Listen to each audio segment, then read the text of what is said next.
Hello दोस्तों, स्वागत है आप सभी का हमारे यूट्यूब चैनल स्टडी विद जीवन में। तो जैसा कि आप सभी को ज्ञात है, स्नातक स्तरीय री एग्ज़ाम 17 मई 2026 को होना है। उसी के मद्देनज़र लगातार हमारे चैनल स्टडी विद जीवन पर मैराथन क्लास आयोजित कराई जा रही हैं। इससे पहले 4 मैराथन क्लास हो चुकी हैं। सभी के लिंक वीडियो के डिस्क्रिप्शन में दिए गए हैं। इसी के साथ आज की जो हमारी मैराथन क्लास है वो संपूर्ण उत्तराखंड नदी तंत्र यानी उत्तराखंड में जितनी भी नदियाँ उन सभी को एक ही वीडियो में शामिल किया गया है। आज के वीडियो के लिए हर वीडियो में हम आप लोग को एक टारगेट देते हैं, जितने लाइक्स आप लोग कंप्लीट कराने हैं आप लोगों ने। तो जैसे वो लाइक कंप्लीट होते हैं एक और मैराथन कंप्लीट करा दी जाती है। तो आज की लाइव के लिए आज की जो हमारी क्लास है उत्तराखंड नदी तंत्र कंप्लीट एक वीडियो में, इसके लाइक का टारगेट है 200। यदि इस पर 200 लाइक्स कंप्लीट हो जाते हैं तो इसकी PDF फ्री में हमारे टेलीग्राम और व्हाट्सएप चैनल पर आपको प्रोवाइड करा दी जाएगी। हमारे व्हाट्सएप और टेलीग्राम चैनल का लिंक भी वीडियो के डिस्क्रिप्शन में दिया गया है। इससे पहले अगर मैं बात करूं, जो हमारी मैराथन क्लास हो चुकी है, सबसे पहले हमने उत्तराखंड करंट अफेयर्स कंप्लीट 2025 से स्टार्ट किया। उसके बाद हमने प्राचीन भारत का इतिहास का पहला भाग मैराथन के माध्यम से देखा था। इस पर हमारा लाइक का टारगेट था 150। इसके बाद तीसरी क्लास हमने देखी थी यूके SSC और उत्तराखंड यूके PSC इत्यादि द्वारा उत्तराखंड में पिछले 15 से 20 सालों में जो भी कंप्यूटर के क्वेश्चन पूछे गए हैं उन सभी को एक वीडियो में हमने शामिल किया था नोट्स के माध्यम से। उम्मीद है ये वीडियो भी आप लोगों ने देख ली होगी। इसी के साथ पिछली मैराथन क्लास यानी चौथी जो मैराथन क्लास हुई थी उसमें हमने यूके SSC की पिछली 8 परीक्षाओं में पूछे गए सबसे फेवरेट टॉपिक 17 फेवरेट टॉपिक हमने देखे थे। उम्मीद है ये वीडियो भी आप लोगों ने देख ली होगी। इसमें भी हमारा लाइक का टारगेट है 200। इस पर 200 लाइक्स कंप्लीट होते ही ऐसी ही एक और वीडियो आएगी 17 और महत्वपूर्ण टॉपिक्स को लेकर। आगे बढ़ने से पहले आपसे कहना चाहेंगे यूके SSC स्नातक स्तरीय एग्जाम के लिए हमारे कुछ बैच चल रहे हैं।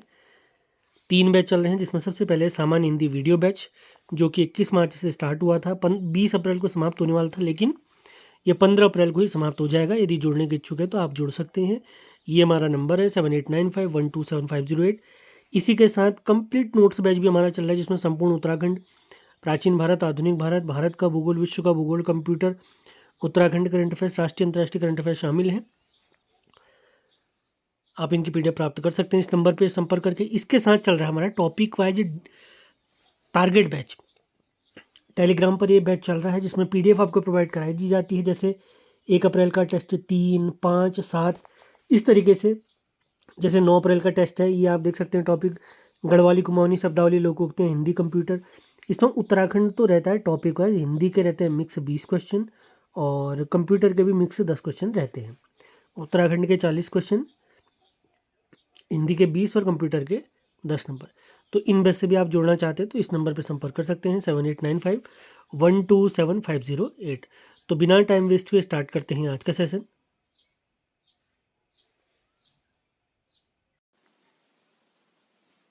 यमुना नदी तंत्र का डायग्राम।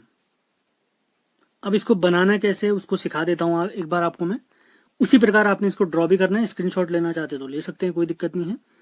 तो सबसे पहले ये वाली लाइन हमने खींचनी है, सबसे पहला काम ये। दूसरा ये वाली लाइन खींचनी है। तीसरा ये वाली लाइन खींचनी है। जैसे बता रहा हूं उसी प्रकार बनाएं, आप डायग्राम आसानी से बना लेंगे। उसके बाद ये वाली लाइन, 3 लाइन हो चुकी थी, ये चौथी लाइन, ये 5वीं लाइन, इन दोनों को मिला दिया हमने। उसके बाद छठी लाइन को मिलाएंगे हम यहाँ पर मिला। उसके बाद ये, उसके बाद जैसे इस लाइन को नीचे को लाते हैं तो इसको यहाँ को मोड़ना है हमने, यहाँ पर रोकना है और यहाँ से एक लाइन और आएगी, इनको मिला देना है आपस में। तो यमुना नदी तंत्र का मैप हमारा तैयार हो जाएगा। एक बार जल्दी से मैं रिवाइज करा देता हूँ। सबसे पहले ये वाली लाइन, दूसरी, तीसरी, चौथी, 5वीं, ये छठी लाइन, ये चाहे तो 7वीं लाइन ये बना ले। उसके बाद ये लाइन आई, फिर ये और फिर ये देखिए कितना आसान कर दिया मैंने आपको। तो ये पूरा यमुना नदी तंत्र हमारे उत्तराखंड में समाप्त होता है। तो अब इसको समझ लेते हैं। तो सबसे पहले, अब इसको मैंने नोट्स के माध्यम से भी समझाया, बिल्कुल चिंता नहीं करनी है आपने।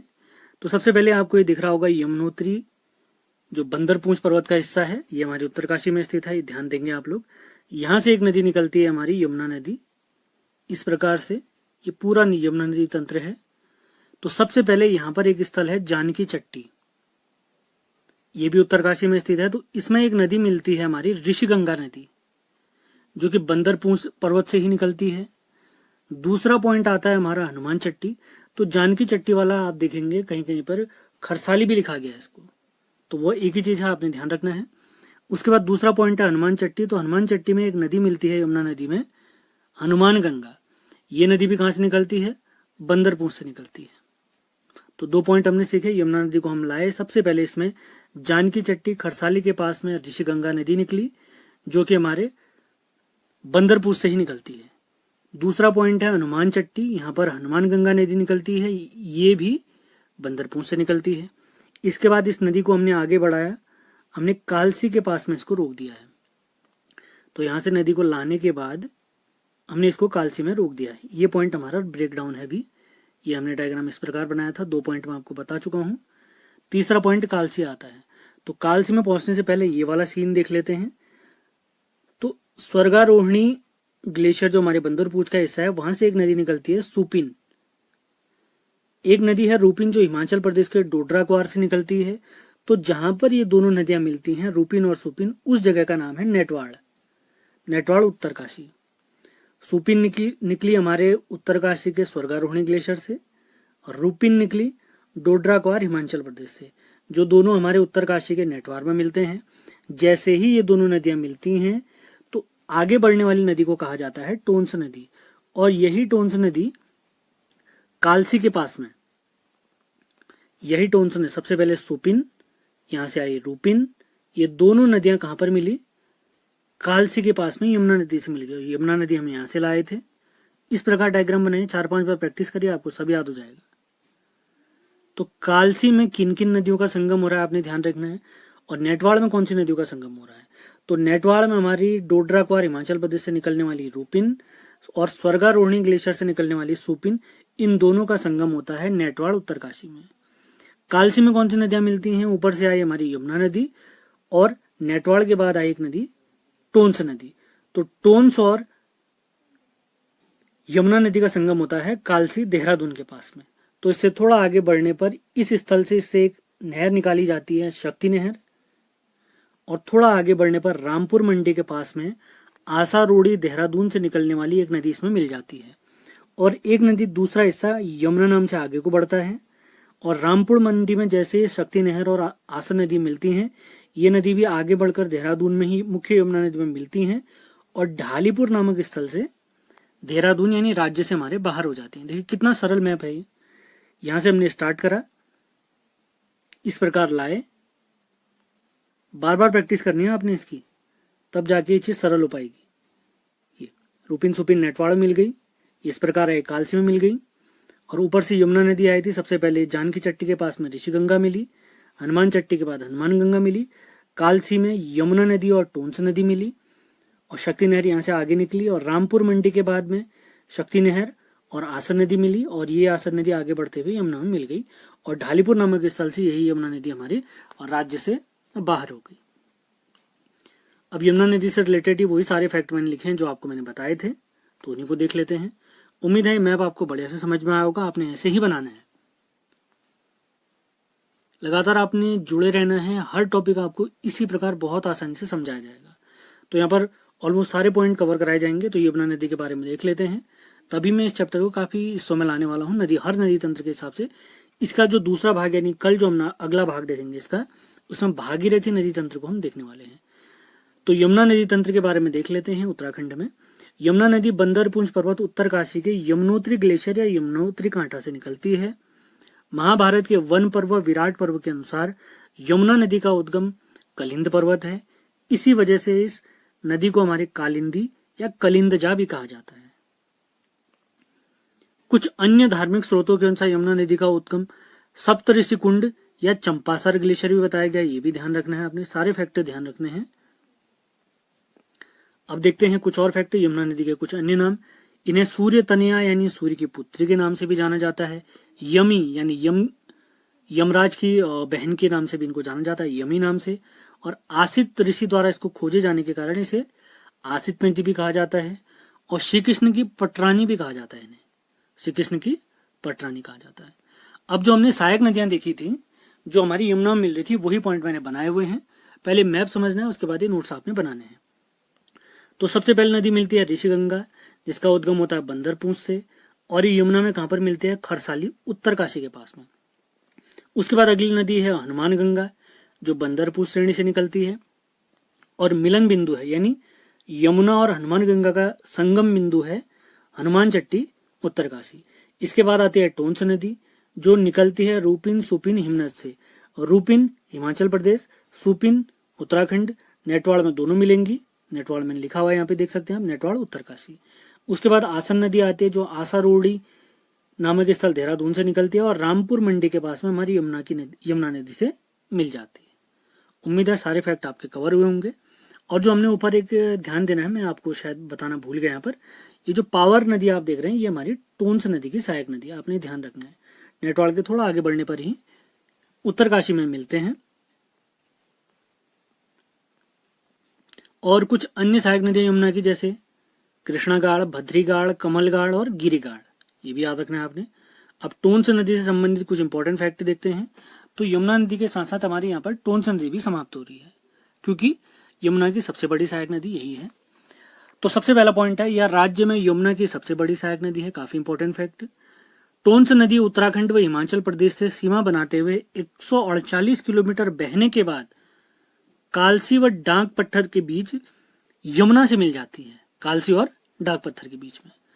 टोंस नदी का निर्माण सुपिन नदी व रूपिन नदी के नेटवाड़ उत्तरकाशी में मिलने से होता है। सुपिन नदी का उद्गम कहाँ है, स्वर्गारोहिणी ग्लेशियर उत्तराखंड उत्तरकाशी, और रूपिन नदी का उद्गम है डोडरा क्वार ग्लेशियर हिमाचल प्रदेश, और मिलेंगी कहाँ पर, ये नेटवाड़ उत्तरकाशी में। टोंस की सहायक नदी आप देख सकते हैं पावर नदी, जो हिमाचल प्रदेश से निकलती है। टोंस नदी का अन्य नाम तमसा नाम से भी जाना जाता है इसको। यह नदी यमुना नदी में 2.5 गुना अधिक जल लाती है, यमुना नदी से 2.5 गुना अधिक जल लाती है। प्राचीन इतिहास के बारे में देखें तो महाभारत के समय पे हमारे उत्तराखंड के क्षेत्र पे पारावत जाति या पर्वतीय जाति होती थी, जिन्होंने कौरवों का साथ दिया था। महाभारत युद्ध में कौरवों का साथ दिया था। कौरवों का साथ दिया था, इसका मतलब है उनके जो लीडर हैं दुर्योधन का साथ दिया था। तो कहते हैं दुर्योधन के निधन के बाद इस जाति को, पारावत जाति को इतना दुख हुआ था कि इनके रोने से एक नदी उत्पन्न हुई थी, जिसे तमसा नाम दिया गया था, और यही तमसा वर्तमान में टोंस के नाम से जानी जाती है। इसी वजह से ऐसा माना जाता है इस क्षेत्र की पारावत जाति आज भी टोंस नदी के जल को ग्रहण नहीं करती है। अब देखिए कितना सरल मैंने कर दिया आपके लिए नदी तंत्र। तो सारे फैक्ट आपने कवर करते हुए चलने हैं। और यमुना नदी के बारे में कुछ अन्य फैक्ट अगर देखें, टोंस नदी की लंबाई तो हमने देख ली है भैया, कितने किलोमीटर है, 148 किलोमीटर है। अब यमुना नदी की हमारे उत्तराखंड में लंबाई अगर पूछता है तो ये है 136 किलोमीटर। और यमुना नदी किसकी प्रमुख सहायक नदी है, और यही यमुना नदी प्रयागराज में, जब यूपी में जाती है तो प्रयागराज में हमारी यमुना नदी किससे मिल जाती है, गंगा और यमुना का संगम हो जाता है यहाँ पर। तो गंगा नदी की सबसे लंबी सहायक नदी है ये, सबसे बड़ी सहायक नदी। इलाहाबाद या प्रयागराज के बाद में पास में ये नदी हमारे गंगा नदी से मिल जाती है। तो उत्तराखंड में तो इसकी लंबाई हमने बता दी। अगर पूछा जाए संपूर्ण भारत में इसकी लंबाई बताइए, तो संपूर्ण भारत में हमारी यमुना नदी की लंबाई है कितनी, 1384, 1384 किलोमीटर। यमुना नदी काफी इंपॉर्टेंट नदी होने वाली है, इसके बारे में सारे फैक्ट लगभग कवर करते हुए चलने। बहुत सारी परियोजनाएं भी इस नदी पर हैं, लेकिन वो परियोजना वाला जो पोर्शन है वो पोर्शन में उसी चैप्टर में आपको करवाऊंगा। तो ये चीजें क्लियर करते हुए आपने चलना है। गंगा नदी तंत्र, तो मैप को आपने बहुत ध्यानपूर्वक देखना है। जिस प्रकार हमने यमुना नदी का मैप कंप्लीटली बहुत बड़े तरीके से समझा था, वैसे इसको भी समझेंगे।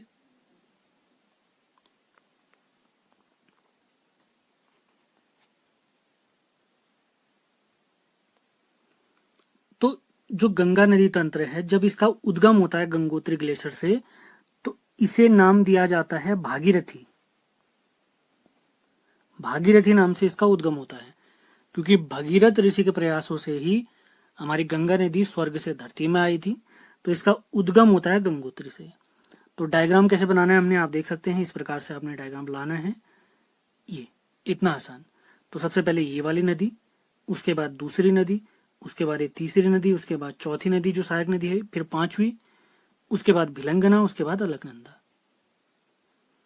तो जो सबसे पहली सहायक नदी आपको दिख रही है वो रुद्रगंगा। आप 5 नदियां मैं आपको तुरंत यहीं पे याद करा देता हूं। आपने एक कोड याद रखना है, RKJSA, या इसको RK जैसा करके आप याद रखिए, RK जैसा,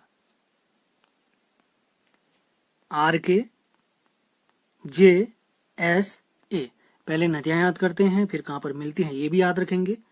सबसे पहले गंगोत्री ग्लेशियर, जहां से हमारी भागीरथी नदी निकलती है, इस प्रकार आगे बढ़ती है देवप्रयाग तक, हमने आपको यहाँ पे बता दिया। इसके बाद आगे का और भी बताया जाएगा। तो सबसे पहले यहाँ पे रुद्रगंगा मिल रही है, तो R से बनता है रुद्रगंगा, K से बनता है केदार गंगा, आप देख सकते हैं केदार गंगा है। J से बनता है जानवी गंगा या जाड़ गंगा, ये आप देख सकते हैं जैसे। उसके बाद S से है सिया गंगा, ये आप देख सकते हैं सिया गंगा। उसके बाद A से है असीम गंगा, उसके बाद भिलंगना, और उसके बाद अलकनंदा। तो जहां पर रुद्रगंगा मिलती है ये स्थल है गोमुख के तुरंत बाद। उसके बाद दूसरी नदी है केदार गंगा, RK जैसा था हमारा कोड ना, तो K से है केदार गंगा जो कि गंगोत्री नामक स्थल में, गंगोत्री मंदिर के पास में हमारी भागीरथी नदी में मिलती है। उसके बाद हमारा कोड था JSA, J से है जाड़ गंगा, तो जाड़ गंगा मिलती है उत्तरकाशी के भैरव घाटी या लंका वाले स्थान में हमारी भागीरथी नदी से। उसके बाद S से आता है सिया गंगा, तो सिया गंगा नदी हमारी भागीरथी में मिलती है झाला नामक स्थल में। उसके बाद आता है A से बनता है असीम गंगा या अस्सी गंगा, तो असीम गंगा और भागीरथी नदी का जो संगम होता है इस प्रकार आप देख सकते हैं, तो एक गंगोरी नामक स्थल पर होता है। उसके बाद आगे बढ़ी हमारी नदी भागीरथी, यहाँ पर पहुंची गणेश प्रयाग में, तो गणेश प्रयाग में खतलिंग ग्लेशियर टिहरी से निकलती है एक नदी भिलंगना नदी। तो गणेश प्रयाग के पास में जहां पर वर्तमान में टिहरी डैम है, तो गणेश प्रयाग में भागीरथी और भिलंगना नदी का संगम होता है, जहां पर वर्तमान समय पे टिहरी डैम स्थित है। इसके बाद हमारी नदी आगे बढ़ती है देवप्रयाग में, देवप्रयाग यानी टिहरी, गणेश प्रयाग यानी टिहरी। तो देवप्रयाग के पास में इसमें एक नदी मिलती है, यानी देवप्रयाग में भागीरथी और अलकनंदा नदियों का संगम होता है। तो जैसे ही इन दो नदियों का संगम होता है तो नई नदी जो कहलाती है वो कहलाती है हमारी गंगा नदी। तो भागीरथी नदी अगर टोटल लंबाई पूछा जाएगा देवप्रयाग तक, तो इसकी लंबाई है 205 किलोमीटर। नदियों को लंबाई के क्रम में याद करने का ट्रिक भी मैंने दिया हुआ है, उसको जरूर देखें आप लोग। और देवप्रयाग के बाद जो भागीरथी नदी है उसका नाम जाना जाता है गंगा नदी। तो गंगा नाम से यह नदी हमारे उत्तराखंड में 96 किलोमीटर बहती है, 96 किलोमीटर। उम्मीद है मैप आपको ध्यान रहा होगा। तो कोड कैसे याद रखना है, RK जैसा, RK JSA, उसके बाद आती है भिलंगना और उसके बाद आता है अलकनंदा। RK जैसे, RK JSA या RK जैसा, फिर उसके बाद BA। अब देवप्रयाग के बाद क्या होता है वही मैंने यहाँ पे यहाँ पे डायग्राम बनाया हुआ है। तो यहाँ पर बहुत सारे फैक्ट आपके लिए कवर होने वाले हैं। तो उससे पहले कुछ जानकारी मैं आपको भिलंगना के बारे में भी दे देता हूँ। तो भिलंगना नदी कहाँ से निकलती है, टिहरी के खतलिंग ग्लेशियर से निकलती है। इसकी कुछ सहायक नदियां मैं आपको लिखा देता हूँ, मेदगंगा, दूधगंगा। जो भिलंगना नदी है खतलिंग से निकलती है उसकी सहायक नदी मेदगंगा, दूधगंगा, बालगंगा, इसे बाल खिल्य भी कहा जाता है, आपने ध्यान देना है, बाल खिल्य। तो गंगोत्री गोमुख से देवप्रयाग तक जो हमारी भागीरथी नदी है उसकी लंबाई है 205 किलोमीटर, और देवप्रयाग से उत्तराखंड राज्य की सीमा तक जो नदी बहती है उसका नाम पड़ता है गंगा, जिसकी लंबाई है 96 किलोमीटर। अब देवप्रयाग के बाद क्या होता है वही जानकारी हम ले लेते हैं यहाँ पे अपने डायग्राम से। तो देवप्रयाग में जैसे ही हम पहुंचे तो यहाँ से एक नदी आती है अलकनंदा, जिसके बारे में हम अगले वीडियो में देखेंगे। उसके बाद नदी आगे बढ़ी, यहाँ पर पहुंची फुलचट्टी में। तो फुलचट्टी के पास में एक नदी इससे मिल जाती है नयार नदी। नयार नदी। तो फूलचट्टी जो स्थल है हमारा पौड़ी में है, तो फूलचट्टी के पास में गंगा नदी में कौन सी नदी मिलती है? तो गंगा और नयार नदियों का संगम होता है फूलचट्टी पौड़ी में। तो फूलचट्टी के बाद हमारी ये नदी पहुंची ऋषिकेश। तो ऋषिकेश में एक नदी इसमें मिलती है जो कि हमारी चंद्रबाड़ी ताल से निकलती है, चंद्रबाड़ी ताल देहरादून से, जिसका नाम है चंद्रभागा। तो ऋषिकेश में गंगा और चंद्रभागा का संगम होता है। इसके बाद रायवाला में आप देख सकते हैं, रायवाला में हमारी गंगा और सोंग नदी का संगम होता है। सोंग नदी हमारे मसूरी श्रेणी से निकलती है। उसके बाद ये नदी पहुंचती है हर की पौड़ी हरिद्वार में। उसके बाद हमारी नदी पहुंची भीमगोड़ा बैराज में। तो भीमगोड़ा बैराज के पास से इससे एक कैनाल निकाली गई है। तो ये वाली जो कैनाल यानी जो नहर है वो रुड़की से होते हुए जाती है, जिसको हम कहते हैं ऊपरी गंगा नहर, जो मुजफ्फरनगर यूपी में बहती है। और उसके बाद जो भीमगोड़ा बैराज से मुख्य नदी हमारी जाती है जो यूपी के बिजनौर में प्रवेश करती है। तो एक बार फिर से रिपीट कर लेते हैं। देवप्रयाग के बाद सबसे पहले आया फूलचट्टी, फूलचट्टी के बाद ऋषिकेश, ऋषिकेश के बाद रायवाला, फिर हर की पौड़ी, फिर ऊपरी भीमगोड़ा बैराज, वहां पर से ऊपरी गंगा नहर, और दूसरी आती है हमारी मुख्य गंगा बिजनौर यूपी में प्रवेश करती है, और ऊपरी गंगा नहर मुजफ्फरनगर यूपी में प्रवेश करती है। उम्मीद है सारी चीजें आपकी क्लियर हुई होंगी। तो अब कुछ जानकारी आपको ये नयार नदी के बारे में दे देते हैं। नयार नदी के बारे में बहुत सारी इंपॉर्टेंट पॉइंट हैं, तो आपने नोट्स जरूर बनाने हैं। तो नयार नदी के बारे में अगर आपको बताया जाए, तो अगर सवाल पूछता है नयार नदी का उद्गम बताइए, तो नयार नदी का उद्गम होता है दूधातोली से। तो दूधातोली जो पर्वत श्रृंखला है ये 3 हमारे जिलों में फैली हुई है, अल्मोड़ा, चमोली और पिथौरागढ़ में। अल्मोड़ा, चमोली और पौड़ी में, माफ करें पिथौरागढ़ नहीं, पौड़ी में। तो दूधातोली से 5 नदियां निकलती है, जिसमें पश्चिमी न्यार, पूर्वी न्यार, पश्चिमी रामगंगा, आटागाड़ और विनोग। तो यहां से निकलती है हमारी न्यार नदियां। तो न्यार नदी जो बनी हुई है ये बनी हुई है पश्चिमी और पूर्वी न्यार के मिलने से। और पश्चिमी और पूर्वी न्यार के बारे में अगर पूछा जाता है इनका संगम कहां पर होता है, तो इनका संगम होता है, एक स्थल है सतपुली। पौड़ी में एक स्थल है सतपुली। तो सतपुली में पूर्वी न्यार और पश्चिमी न्यार नदियां मिलती हैं, और ये दोनों मिलकर कहलाती हैं न्यार नदी। और यही न्यार नदी हमारे फूलचट्टी पौड़ी में किससे मिल रही है? गंगा नदी से मिल रही है। काफी इंपॉर्टेंट फैक्ट है, नोट्स बनाते हुए चलना है। उम्मीद है सारी चीजें आपको क्लियर हुई होंगी। अब इन्हीं चीजों का ये आप देख सकते हैं पूरा फुल डायग्राम मैंने यहाँ पे आपको दिया हुआ है। तो सबसे पहले आप गंगोत्री ग्लेशियर देख सकते हैं यहाँ पर। उसके बाद RKJSA, इसको 1000 बार रिपीट करिए, बिल्कुल नहीं भूलेंगे। R से रुद्र गंगा, K से केदार गंगा, J से जाड़ गंगा, S से सिया गंगा, A से असी गंगा या असीम गंगा। तो गंगोर यहाँ तक हम पहुंच गए हैं। उसके बाद गणेश प्रयाग के पास आती है भिलंगना, देवप्रयाग के बाद आती है अलकनंदा, फूलचट्टी में आती है नयार नदी, ऋषिकेश में आती है चंद्रभागा नदी, रायवाला में आती है सोंग नदी। ये सब सहायक नदियां हैं।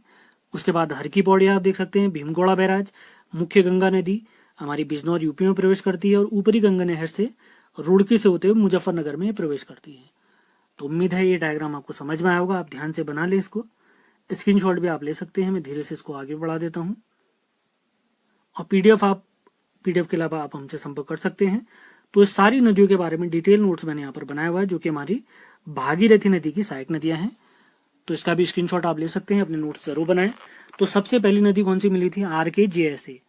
RKJSA डायग्राम हमने ऊपर समझा दिया है, यहाँ पर सारे नोट्स बने हुए हैं। R के जैसा, R से है रुद्रगंगा। तो भागीरथी की पहली सहायक नदी रुद्रगंगा, जो कि कहां से निकलती है? रुद्रगेरा हिमनद में। इसका संगम भागीरथी के साथ कहां पर होता है? गोमुख से आगे, गोमुख से तुरंत आगे। उसके बाद K से आती है केदार गंगा। तो केदार गंगा नदी निकलती है केदार ताल, उत्तरकाशी में है।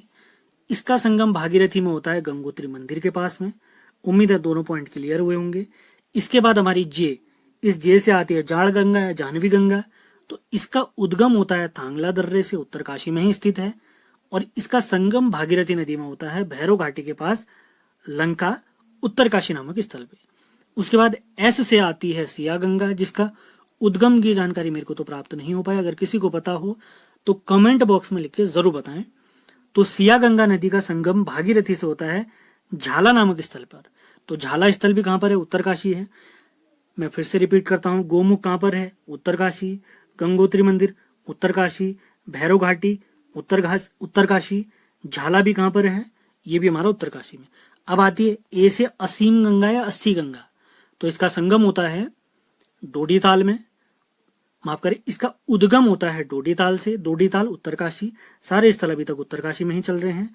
और असी गंगा का या असीम गंगा का भागीरथी में संगम होता है गंगोरी नामक स्थल पर। और ये गंगोरी नामक स्थल कहां पर है? ये भी उत्तरकाशी में है। तो पांचों नदियां जो हमने देखी हैं, सारा कार्यक्रम अभी तक उत्तरकाशी में हो रहा है। इसके बाद नदी आती है हमारी भिलंगना, जो कि खतलिंग ग्लेशियर टिहरी से निकलती है और इसका संगम भागीरथी में होता है गणेश प्रयाग के पास में। और गणेश प्रयाग वर्तमान में किसके अंदर समा चुका है? ये टिहरी डैम के अंतर्गत समा चुका है। इसके बाद आती है हमारी अलकनंदा नदी। तो गणेश प्रयाग वाला स्थल है हमारा टिहरी में।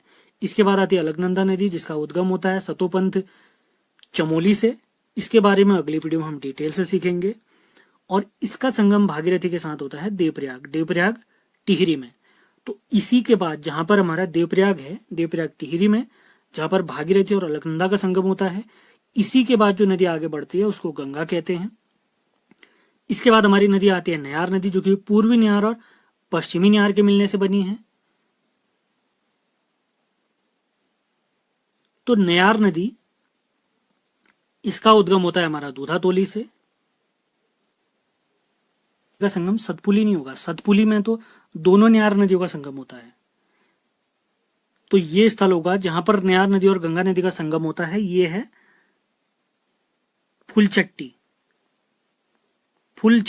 या फूलचट्टी टिहरी, पौड़ी में, माफ करें, पौड़ी में। और लास्ट नदी हमने देखी थी चंद्रभागा नदी, जो कि हमारी चंद्रबाड़ी ताल देहरादून से निकलती है और इसका संगम होता है ऋषिकेश में। यानी चंद्रभागा नदी और गंगा नदी का संगम होता है ऋषिकेश में। उम्मीद है सारे फैक्ट आपके समझ में आए होंगे। गंगा नदी का कंप्लीट तंत्र हमारे भारत में अगर देखें तो इसकी लंबाई टोटल है 25 किलोमीटर।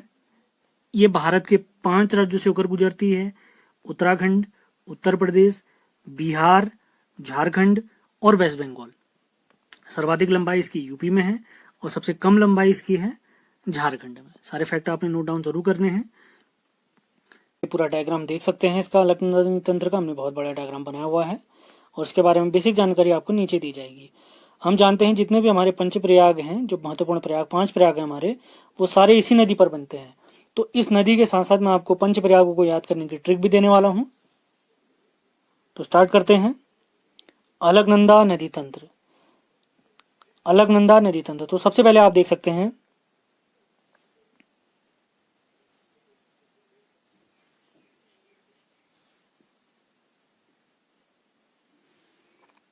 सतोपंथ ग्लेशियर या हिमनद है, यहां से हमारी अलकनंदा नदी निकलती है। इसी के जस्ट ऊपरी साइड में है हमारा वसुंधरा जलप्रपात। उसके बाद वसुंधरा जलप्रपात के जस्ट नीचे से इसमें एक नदी मिलती है जिसका नाम है सरस्वती नदी। थोड़ा आगे बढ़ने पर बद्रीनाथ स्थल हमारा इसी नदी के तट पर स्थित है। थोड़ा आगे बढ़ते हैं, बद्रीनाथ से थोड़ा आगे,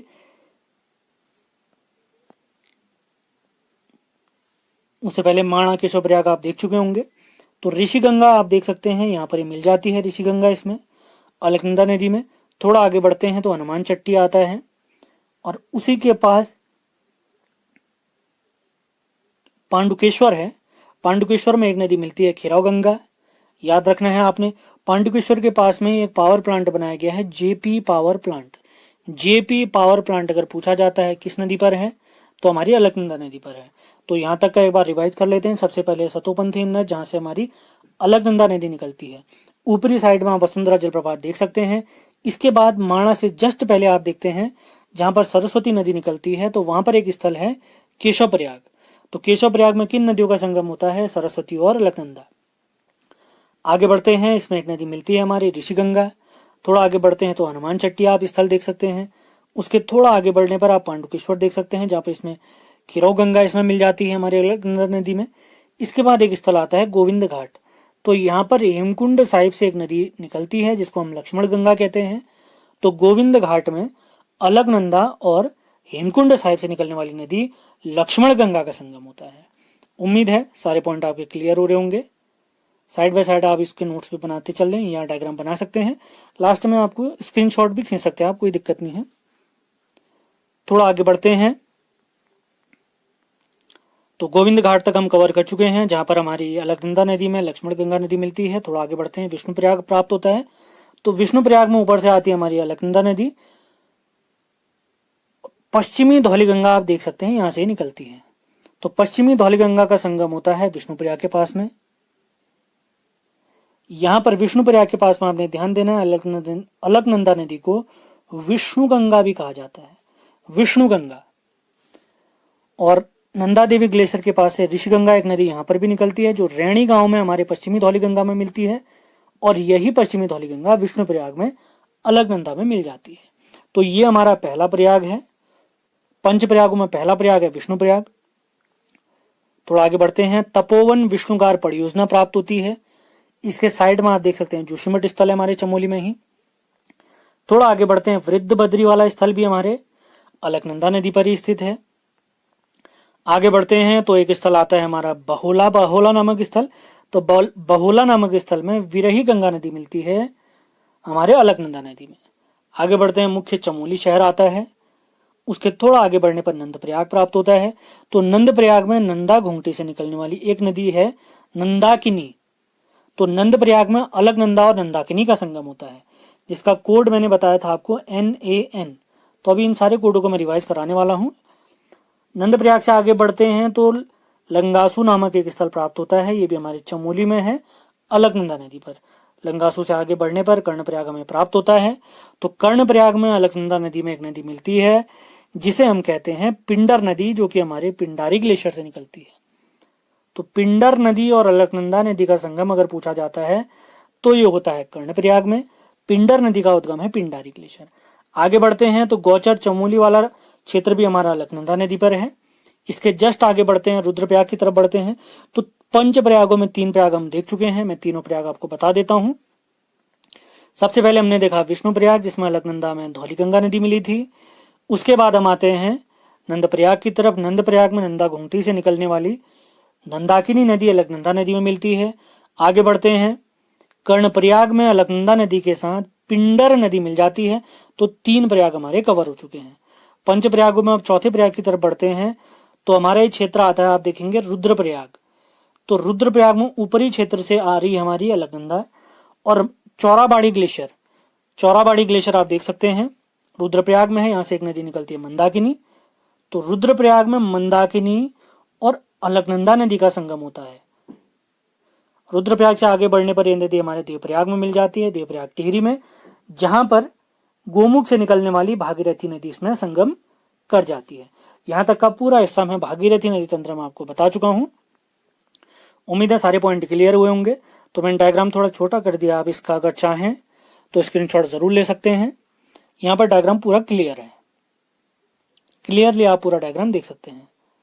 तो प्रमुख स्थल अगर इसमें देखें तो आप देख सकते हैं, डायग्राम पे नजर बनाए रखें। सतोपंथ हिमनद से हमारी नदी निकलती है। केशव प्रयाग के पास इसमें सरस्वती नदी मिलती है। उसके बाद आगे बढ़ते हैं तो ध्यान देंगे आप लोग अब। तो यहां पर है सतोपंथ ग्लेशियर, जहां से हमारी नदी निकलती है मुख्य नदी। तो केशव प्रयाग के पास इसमें मिलती है सरस्वती नदी, आप देख सकते हैं। प्रमुख स्थल में आपको बता रहा हूं, हेमकुंड साहिब से एक नदी निकलती है लक्ष्मण गंगा, जो कि गोविंद घाट नामक स्थल में हमारे इससे मिल जाती है। इसके बाद आता है विष्णुप्रयाग, ये देख सकते हैं आप। विष्णुप्रयाग में अलकनंदा, यहाँ से अलकनंदा और इस तरफ से आप देख रहे हैं पश्चिमी धौलीगंगा मिलती है। थोड़ा आगे बढ़ते हैं, एक स्थल हमें प्राप्त होता है नंदप्रयाग। तो नंदप्रयाग में अलकनंदा और नंदाकिनी नदी का संगम होता है। अब बढ़ते हैं कर्णप्रयाग की तरफ। कर्णप्रयाग में अलकनंदा और पिंडर नदी का संगम होता है। आगे बढ़ते हैं, चतुर्थ प्रयाग रुद्रप्रयाग प्राप्त होता है, जहां पर मंदाकिनी और अलकनंदा का संगम होता है।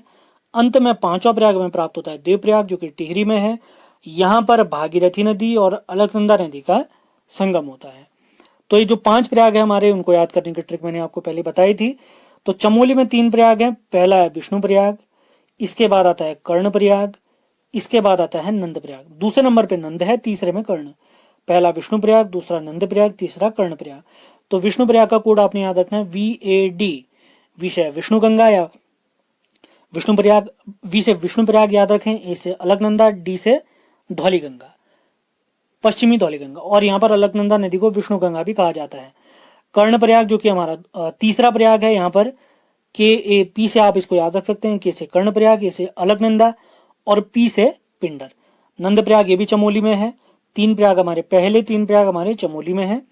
नंदप्रयाग का कोड आपने याद रखना है NAN, तो N से नंदप्रयाग, ए से अलकनंदा, N से नंदाकिनी। चौथा प्रयाग आता है रुद्रप्रयाग जिसका कोड है RAM, R से रुद्रप्रयाग, ए से अलकनंदा, M से मंदाकिनी। और चौथा प्रयाग आता है हमारा DAB, डी से देवप्रयाग, ए से अलकनंदा, DAB याद रखें, DAB और B से भागीरथी। देवप्रयाग, अलकनंदा, भागीरथी। तो ए सभी में देख रहे हैं आप, तो ए जो आप देख रहे हैं ये सभी में क्या है, अलकनंदा नदी है। उम्मीद है सारे पॉइंट क्लियर हुए होंगे। कुछ इंपॉर्टेंट फैक्ट मैंने यहां पर लिखे हैं, उन्हीं को देखना है हमने। तो सबसे पहला पॉइंट है, राज्य की सर्वाधिक जल प्रवाह वाली नदी अगर पूछा जाता है, अलकनंदा नदी है। सबसे लंबी नदी तो काली नदी है, जिसके बारे में हम कल पढ़ने वाले हैं। अगर आपको पता है इसकी लंबाई तो जरूर लिख के बताएं। लेकिन जल प्रवाह पानी के हिसाब से सबसे बड़ी नदी है अलकनंदा, जो कि 195 किलोमीटर है। इसका उद्गम सतोपंत ताल चमोली से होता है। इसका अन्य नाम विष्णुगंगा भी प्राप्त होता है, जिसके बारे में मैं आपको ऊपर बता चुका हूं। माणा के पास अलकनंदा में एक नदी मिलती है, सरस्वती, और यहीं पर एक प्रयाग बनता है, केशव प्रयाग। तो केशव प्रयाग का कोड KAS करके आप याद रखें। के से केशव प्रयाग, ए से अलकनंदा और S से हमारा सरस्वती नदी।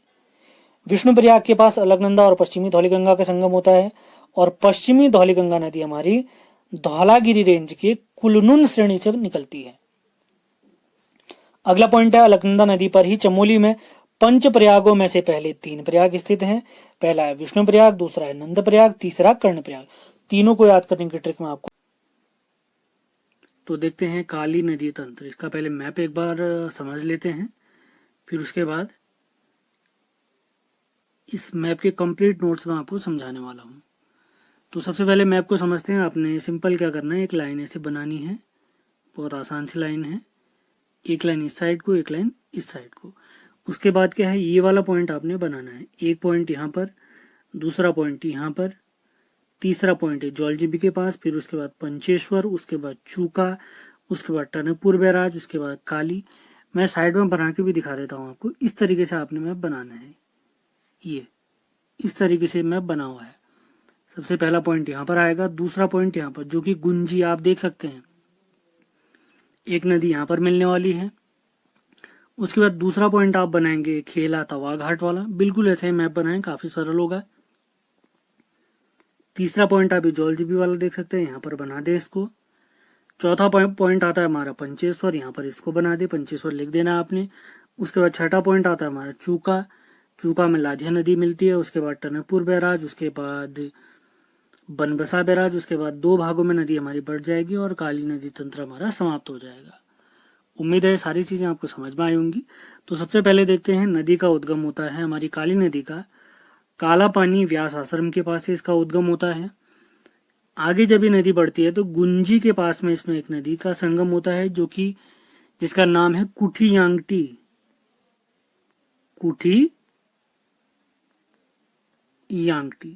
कुठियांगटी और काली नदी का संगम होता है गुंजी के पास। अब जैसी नदी हमारी खेला तवा घाट के पास पहुंचती है तो काली नदी में एक नदी का संगम होता है, जिसको कहते हैं हम पूर्वी धौली गंगा। इनसे रिलेटेड एक्स्ट्रा फैक्ट मैं सारे बताने वाला हूँ, पहले मैप समझ लेते हैं। इसके बाद हम पहुंचते हैं, हमारी काली नदी पहुंचते हैं जौलजीबी। तो जौलजीबी में इसमें एक नदी का संगम होता है, जो कि मिलम से निकलती है। इस नदी का नाम है गोरी गंगा। आगे बढ़ते हैं पंचेश्वर। पंचेश्वर में हमारी सरयू नदी मिलती है। उससे पहले रामेश्वरम के पास जो भी कार्यक्रम होता है वो आपको बता देंगे। तो ये वाला पॉइंट अच्छे से समझते हैं। सबसे पहले हमारे आते हैं सरमूल ताल। तो सरमूल से एक नदी निकलती है, सरयू नदी। उसके थोड़ा आगे बढ़ने पर इसमें गोमती नदी मिलती है। सरयू नदी जैसे आगे बढ़ती है, रामेश्वरम के पास इसमें पूर्वी रामगंगा नदी मिलती है। रामेश्वरम के बाद आगे एक नदी हमारी बढ़ती है, सरयू नदी, जो कि पंचेश्वर के पास काली नदी से मिल जाती है। यानी पंचेश्वर में सरयू और किसका संगम होता है? सरयू और काली का। ये जो डायग्राम हमने बनाया हुआ आप इसका स्क्रीनशॉट भी ले सकते हैं। इसके बाद आगे बढ़ते हैं, नदी हमारी पहुंचती है चूका के पास में। यहाँ पर एक नदी मिलती है लधिया नदी, चंपावत से निकलने वाली एक नदी लधिया नदी चूका नामक स्थल में इसमें मिल जाती है। उसके बाद देखते हैं टनकपुर बैराज। उसके बाद काली नदी आगे बढ़ेगी बनबसा बैराज के पास में। यहाँ पर ये नदी दो हिस्सों में बढ़ जाएगी, एक शारदा नहर उधमसिंह नगर से होते हुए बहेगी जो कि यूपी की तरफ को बढ़ेगी। उसके बाद बनबसा बैराज के पास ये नदी आगे बढ़ेगी महाकाली नहर नेपाल में बनाते हुए, तो ये हमारे राज्य में समाप्त हो जाएगी। बनबसा बैराज के बाद ये नदी हमारे यहाँ समाप्त हो जाएगी और इसको शारदा नाम से जाना जाएगा। इसके बाद जब उद्गम होता है तो काली नदी, और उसके बाद इसको जाना जाता है, राज्य से जैसे ही बाहर होती है उसके बाद इसे शारदा के नाम से जाना जाता है। तो मैप आप लोग देखते रहेंगे साइड बाय साइड। मैं मोस्ट इंपॉर्टेंट फैक्ट आपके कवर कराने वाला हूं। सबसे पहला सवाल आता है काली नदी का उद्गम। तो काला पानी जो हमारा स्थल है ये लिपुलेख दर्रे के पास में है। दर्रा अगर पूछा जाएगा काली नदी का उद्गम के लिए तो आपने ध्यान देना है जैक्सर श्रेणी के अंतर्गत या उसकी पूर्वी ढाल पर, ये जैक्सर श्रेणी आप देख सकते हैं उसकी पूर्वी ढाल पर है हमारा काला पानी, इसे लिपुलेख दर्रे के आसपास से निकलती है। अगला पॉइंट देखते हैं, सबसे पहली प्रमुख सहायक नदी अगर पूछा जाए काली नदी की तो एक गुंजी के पास इसमें एक नदी मिलती है जिसको हम कहते हैं कुठियांगटी। कुठियांगटी कुठियांगटी नदी कहां से निकलती है? जैक्सर श्रेणी से निकलती है। महत्वपूर्ण फैक्ट है। इसके बाद हमारी नदी पहुंचती है तवा घाट के पास में, जहां पर इसमें एक नदी मिलती है जिसको हम धौलीगंगा कहते हैं। अगर पूर्वी धौलीगंगा जो हमारी नदी है इसकी अगर सहायक नदी हमने जाननी है तो आप लिख सकते हैं लिस्सर। पूर्वी धौलीगंगा की सहायक नदियां हैं लिस्सर, नांदारमा, इतना आवश्यक नहीं, आप लिस्सर याद रख लें काफी है। इसके बाद थोड़ा आगे बढ़ते हैं तो हमारी नदी आप देख सकते हैं जौलजीबी के पास पहुंचती है। अब हमारी नदी पहुंच चुकी है जौलजीबी के पास में। आप देख सकते हैं यहाँ पर हमारी सबसे पहले हमने देखा गुंजी, उसके बाद देखा तवा घाट, उसके बाद हम देख रहे हैं जौलजीबी। तो जौलजीबी में काली नदी के साथ कौन कौन सी नदियां मिलती हैं? तो काली और गोरी गंगा नदी का संगम होता है, हमने ध्यान देना है जौलजीबी के पास में।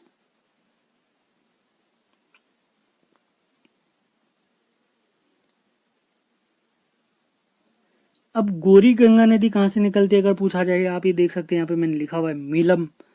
तो ये नदी हमारी निकलती है मिलम ग्लेशियर। सवाल पूछा जाता है हमारे उत्तराखंड का सबसे बड़ा ग्लेशियर बताइए, तो गंगोत्री ग्लेशियर है। अब पूछा जाता है गढ़वाल का सबसे बड़ा, तो गढ़वाल का भी गंगोत्री है। लेकिन अगर पूछा जाए कुमाऊं का सबसे बड़ा ग्लेशियर बताइए, तो कुमाऊं का सबसे बड़ा ग्लेशियर है हमारा मिलम ग्लेशियर। यहां से एक नदी निकलती है हमारी गोरी गंगा नदी। गोरी गंगा नदी जहां पर काली नदी के साथ मिलती है उस स्थल को हम जौलजीबी कहते हैं। उम्मीद है सारे फैक्ट आपको समझ में आए होंगे। इसके बाद हमारी नदी पहुंचती है जौलजीबी से आगे देखते हैं तो पंचेश्वर में हमारी नदी पहुंची। तो पंचेश्वर में इसमें एक प्रमुख नदी मिलती है सरयू नदी। सरयू नदी जो कि सरमूल ताल से निकलती है, आप देख सकते हैं ये पूरा इसका तंत्र है। रामेश्वरम में इसमें पूर्वी रामगंगा मिलती है, उससे पहले इसमें गोमती नदी मिलती है। तो इस सारे फैक्ट में कवर कराने वाला हूं, तो यहीं पर इसी पॉइंट पर आपने ध्यान देना है। एक सवाल पूछा जाता है कुमाऊं की सबसे पवित्र नदी बताइए, तो कुमाऊं की सबसे पवित्र नदी है सरयू, जो कहां से निकलती है? सरमूल ताल से निकलती है। और इसी नदी के तट पर हमारे बागेश्वर में स्थित है एक प्रसिद्ध तीर्थ स्थल बैजनाथ तीर्थ स्थल। तो आप अगर डायग्राम ध्यान से देखते हैं तो हम यहाँ पर गोमती नदी इससे मिल रही है, ये गोमती हमने लिखा हुआ है। तो गोमती नदी के बारे में पूछा जाता है तो सरयू की एक प्रमुख सहायक नदी है जिसका उद्गम होता है डोबरा श्रेणी से। तो गोमती जो किसकी सहायक है, सरयू की सहायक है, इसका उद्गम होता है डोबरा श्रेणी से। और जहां पर ये नदियां मिलती हैं, हमारी सरयू और गोमती मिलती हैं, तो वहां पर हमारा प्रसिद्ध बागनाथ मंदिर है। आप लोग के लिए एक सवाल आप लोग लिख के जरूर बताएं, बागनाथ कौन से भगवान से संबंधित है?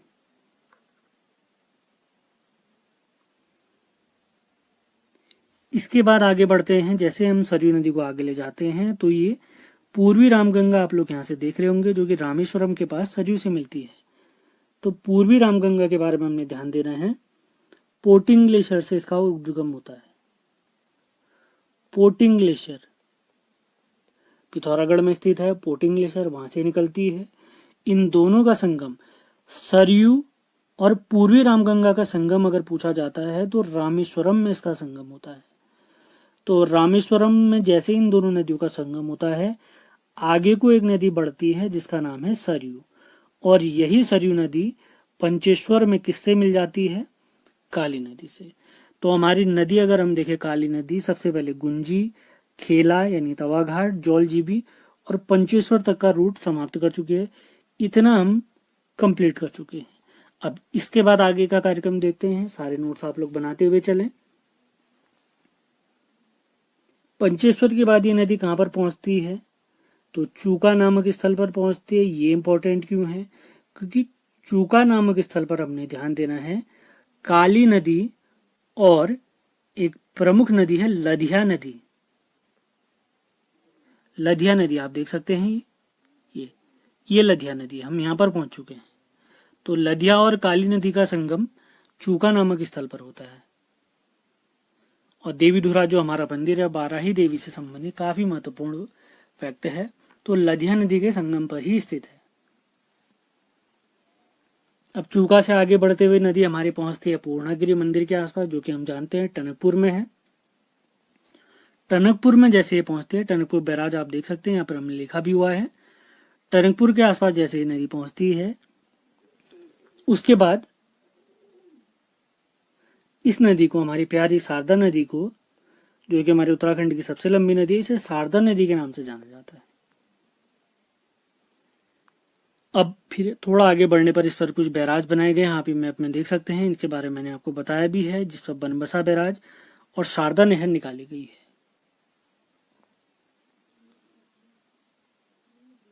शारदा नदी उत्तर प्रदेश के बहराइच जिले से ऐसे प्रवेश करते हुए आगे बढ़ती है, और जो मुख्य हमारी शारदा नदी है यानी बनबसा के बाद ये नेपाल में प्रवेश करती है, जिस पर महाकाली नहर बनाया हुआ है। उम्मीद है सारे फैक्ट आपके कवर हुए होंगे। आपने नोट्स बनाते हुए चलना है, बहुत बढ़िया आपकी तैयारी हो जाएगी।